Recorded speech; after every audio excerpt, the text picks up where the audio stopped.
सबको पता ही होगा कि महात्मा बुद्ध सत्य की खोज में अपनी सोती हुई पत्नी और बच्चे को अंधेरी रात में छोड़कर चले गए थे। बुद्ध जी जब निर्वाण प्राप्त करने के बाद अपने परिवार के पास वापस लौटे तो उनकी पत्नी ने उनसे एक सवाल पूछा था कि क्या ये निर्वाण आपको घर में रहकर प्राप्त नहीं हो सकता था। कहते हैं बुद्ध जी चुप रहे और इस सवाल का जवाब नहीं दे पाए। इस सवाल का जवाब मैं देता हूँ दोस्तों। इसका जवाब ना है।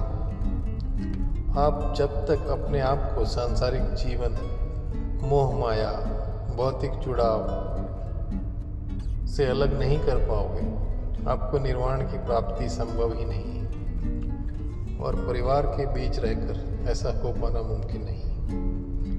यही वजह है कि सभी बड़े बड़े ऋषि मुनि तपस्वी सब कुछ त्याग कर एकांत में ही अपने आप को भगवान से जोड़ पाए। निर्वाण का अर्थ आप क्या समझते हैं दोस्तों? निर्वाण कोई मोक्ष या स्वर्ग का मार्ग नहीं।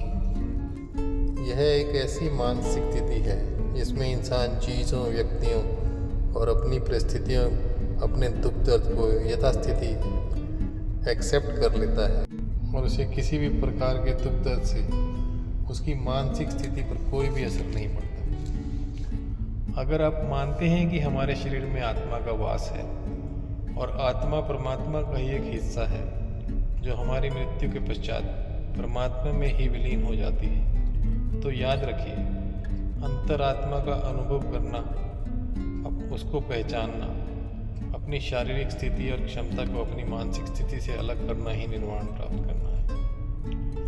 निर्वाण का अर्थ भगवान को या सुख को प्राप्त करना है।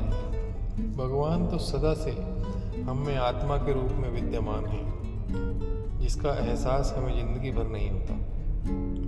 उस भगवान रूपी आत्मा को बोध करना, अपने आप को एक व्यक्ति की बजाय एक आत्मा समझना, सांसारिक विषय वस्तुओं से, मोह माया, रिश्ते नातों से ऊपर उठकर अपने शारीरिक दुख दर्दों को भूलकर अपनी आंतरिक चेतना को जागृत करना ही निर्वाण है। महात्मा बुद्ध की मृत्यु भी बीमारी से ही हुई थी दोस्तों। इसलिए निर्वाण का मतलब आपके शारीरिक दुख दर्दों से छुटकारा नहीं है, अपितु मानसिक दुख दर्दों से छुटकारा है। सो अपने आप को पहचानिए, एक व्यक्ति की बजाय अपने आप को एक आत्मा समझिए और अपने अंदर बसी इसी आत्मा का बोध कीजिए।